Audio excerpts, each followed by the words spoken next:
All right.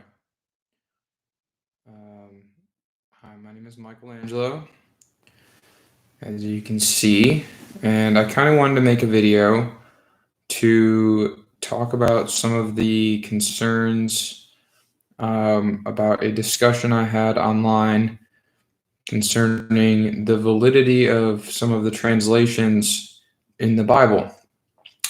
Seems like there was a lot of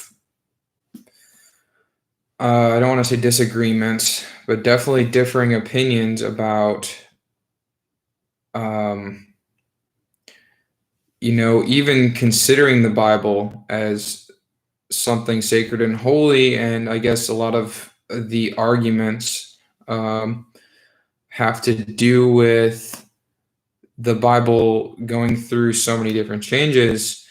A lot of people seem to think that it changes based on who's in power. Um, and a lot of things that have been translated have been argued, things in the Bible that they've proven, right, that are untrue, and things in the Bible that they've proved correctly that are true. That's not what I'm here to talk about. I think that's more of a discussion for maybe scientists and theologians. I'm an artist. So, from my perspective, the Bible contains a sort of a deeper truth that's not meant to be taken necessarily as historical fact. And with that being said, I'd like to kind of open up a passage in the Bible. This is I was reading these sort of prophecies, right, about Jesus Christ in the Old Testament, and then the fulfilled prophecy in the New Testament. So, kind of what I wanted to start this discussion had to do with, for instance, now I'm not sure what MIC stands for. That must stand for, I don't know how you pronounce that. Let's see here, so I don't sound like a complete idiot. M.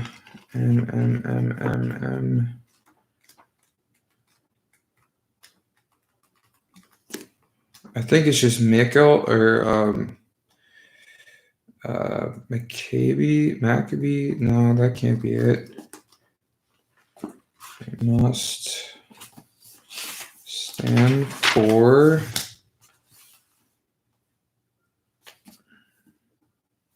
Micah. Okay, Micah. So in the book of Micah, passage 5, line 2, it says, "But you, Bethlehem," and this is from, I should clarify, because this is what the discussion is about. This is the translation of King James. King James was the king of Great Britain, France, and Ireland. And this was a long time ago. So there's all you can want to find out about King James is here. Is that it was established,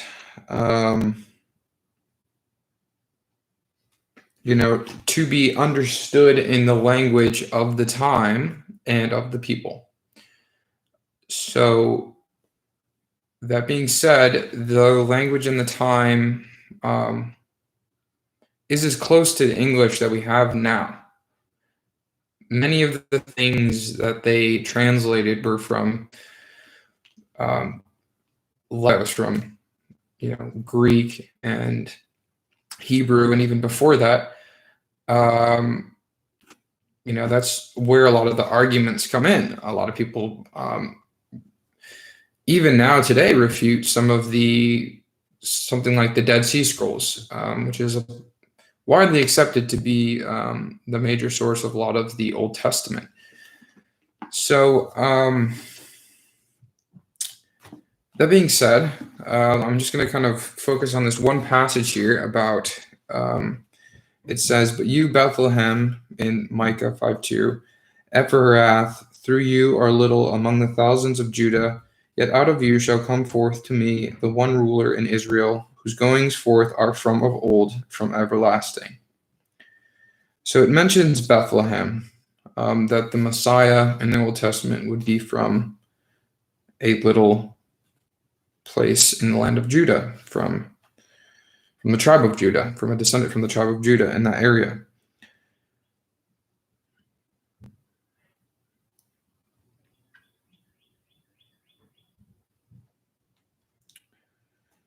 And then, of course, the prophecy becomes fulfilled in Luke later. And so a lot of the arguments have to do with the names and places of things. That's where a lot of the disagreements happen. Now, from the tribe of Judah into the land. So a lot of those things, right, we're talking about, if people were to translate that, what would that mean? And that's where a lot of the arguments come in, because people say that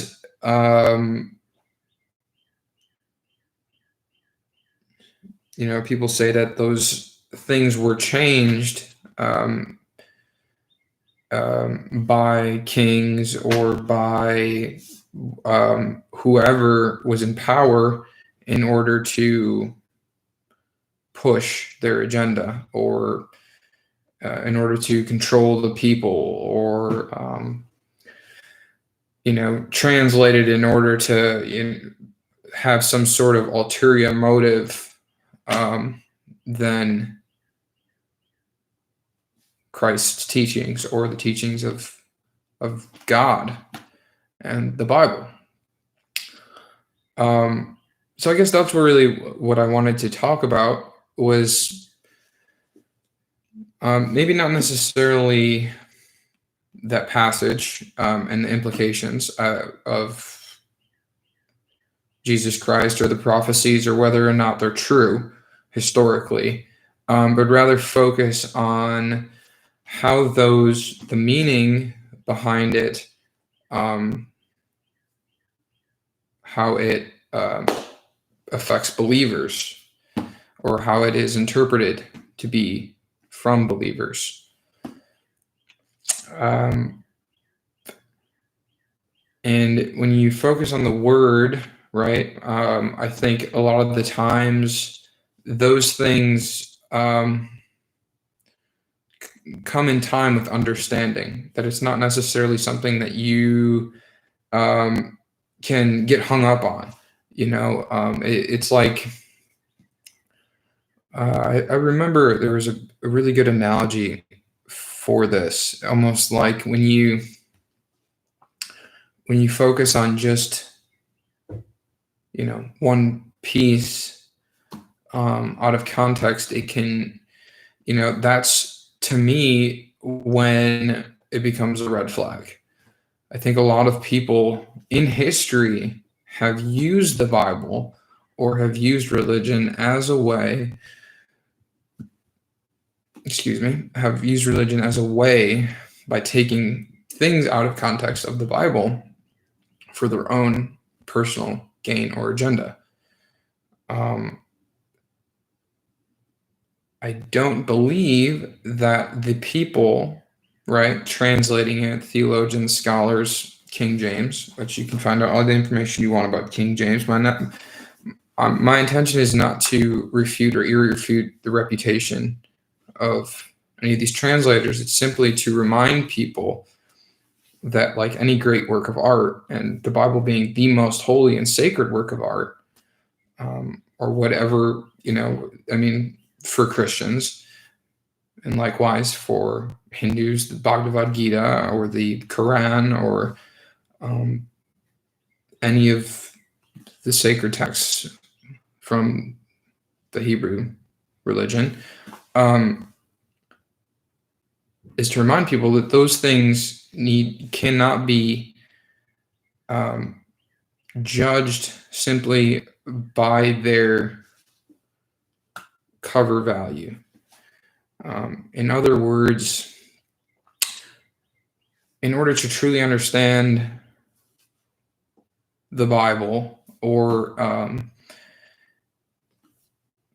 anything, any sort of truth, in order to take it away anything valuable from that would be to explore deeper some of the things, some of the questions about that, because there is definitely multiple translations. There's modern translations now, and there's the original translations that they have as old as our society has been around. So there's many different sources of information, and so it can be kind of hard to know who to trust. And a lot of people, unfortunately, because of maybe bad teachers or sort of an uncomfortable, perhaps, introduction to some of these things, it can be sort of a turnoff for some people. So that's why I just want to sort of explore one of these passages and talk about, for instance, you can read, like, all right, I'll talk about, so, I mean, you can actually read King James's words.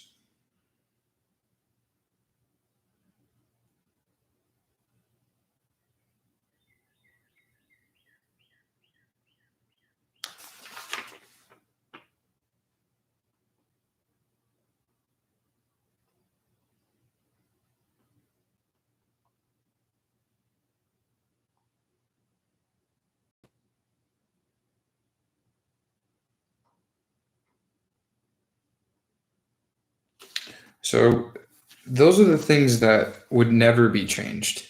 And I think that's kind of the thing. That's what King James was saying, that there's certain things that the Bible holds sacred, things that would never be changed in the translations. And this isn't necessarily something, I mean, it's probably not something that you can prove necessarily with empirical evidence. And that would be completely missing the point, in fact, because the Christian faith, with belief comes this certain knowledge actually about the history, right? Because you realize, being of the belief, you see what is held sacred.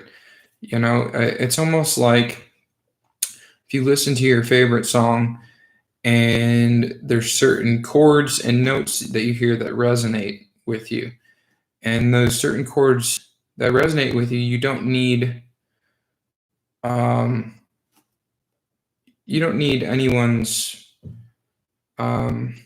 what's the word, permission, I guess, to understand. You don't need a second opinion. You don't need anything like that. It sort of becomes right. It's natural. It feels right. So it's something that you can. But that's the thing. You have to be careful, because not everything necessarily that resonates is true. But I'm mostly talking about strictly sound.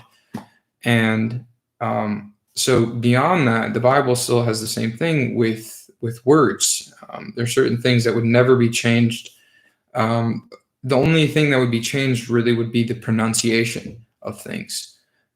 So, for instance, I can't give you an exact example. This is just speaking from the translation perspective on language, how the meaning stays the same and a lot of the names stay the same. However, the context changes.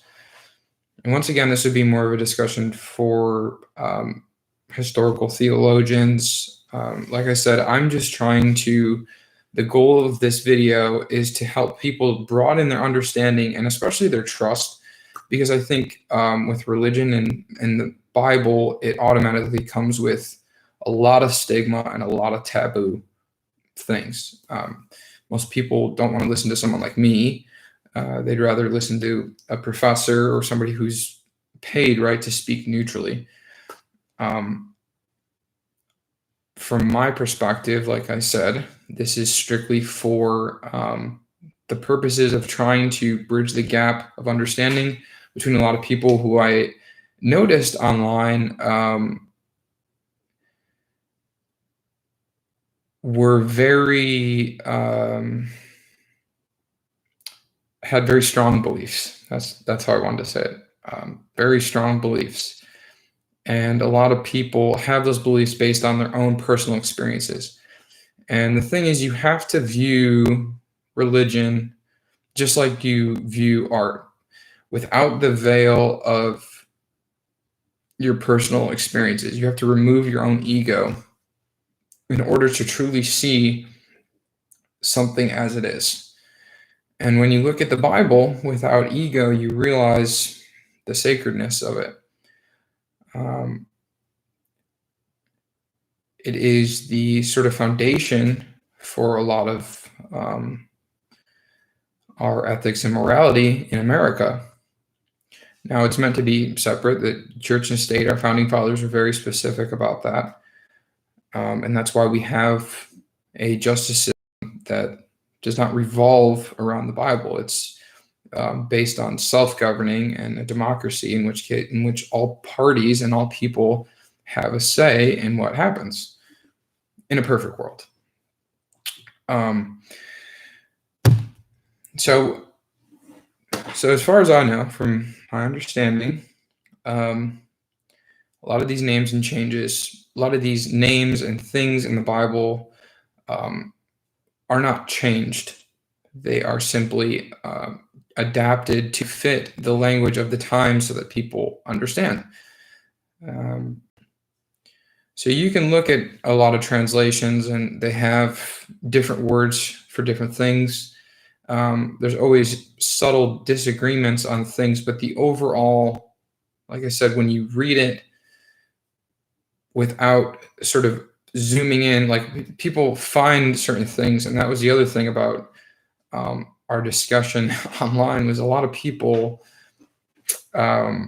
like to focus on one aspect, right? Oh, there's no mention where, how come they've discovered evidence of dinosaurs? Scientists have discovered evidence of dinosaurs. How can you irrefute the fact that we've dug up actual living remains of something that supposedly, according to the Bible, never existed?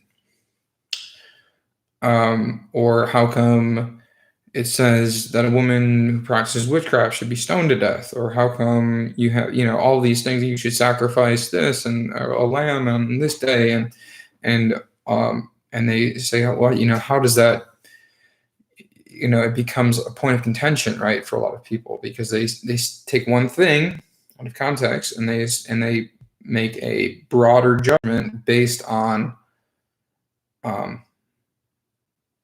one thing that they feel is not true or sacred or holy. And you have to also remember that's part of the reason people don't trust the Bible, is because a lot of people find that when they found that when you take stuff out, when people start making changes to things over long periods of time between the kings of ancient Europe and our modern times, and how they've adapted these languages, they've learned you can't take out things, even if by our modern standards it seems ludicrous, absolutely untrue. How could that be the word of God and those kind of things? They're like, we need to take out, you need to adapt. But that's the point of the Bible, is to be this unchanging, unwavering rock, like a foundation for the faith. And so it's not just about blindly accepting everything as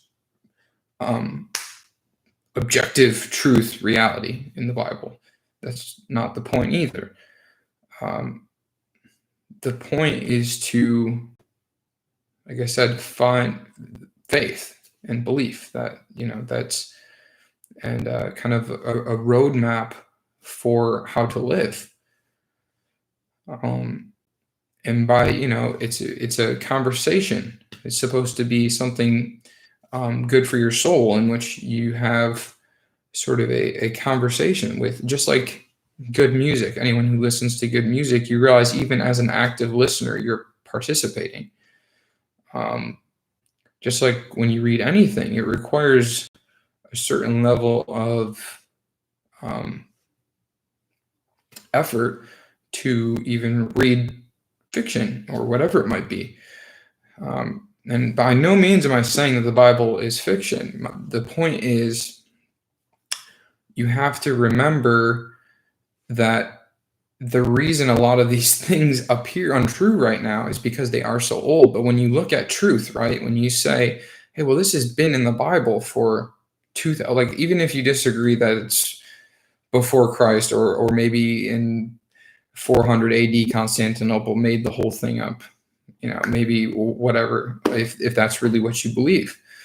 However far back you're willing to go, this is for the dissenters. This would be like a point for the dissenters, is you have to understand that if you start making changes, right, as people claim, then that would create less credibility. So you realize that that becomes what the Bible is about then, because you have certain historical truth, right, from this perspective. And based on time and age, that becomes what's important, or I guess what is valued in terms of the past. So I know this is a lot to take in, and I really hope that people can watch this video and hopefully have some of their points addressed about the Bible and kind of the validity of translations, because that's really what this discussion is supposed to be about. It's supposed to be about opening people's minds and hopefully removing some of the stigmas behind the Bible, so that people can relearn stuff with an open mind, because there's so much information out there that these days that I think truly it's more important than ever to have sacred things that are uncorruptible and unchangeable. So whatever that is to you, I encourage you to find and search for that incorruptible and unchangeable thing, whatever that might be on your journey. And I hope that you don't remain closed-minded to the possibility of the Bible containing some of those incorruptible and unchangeable things. And that's all I want to say. So I love you. If you'd like to continue this discussion, or you would like to make a response video, feel free to contact me on YouTube or via Facebook. Thank you.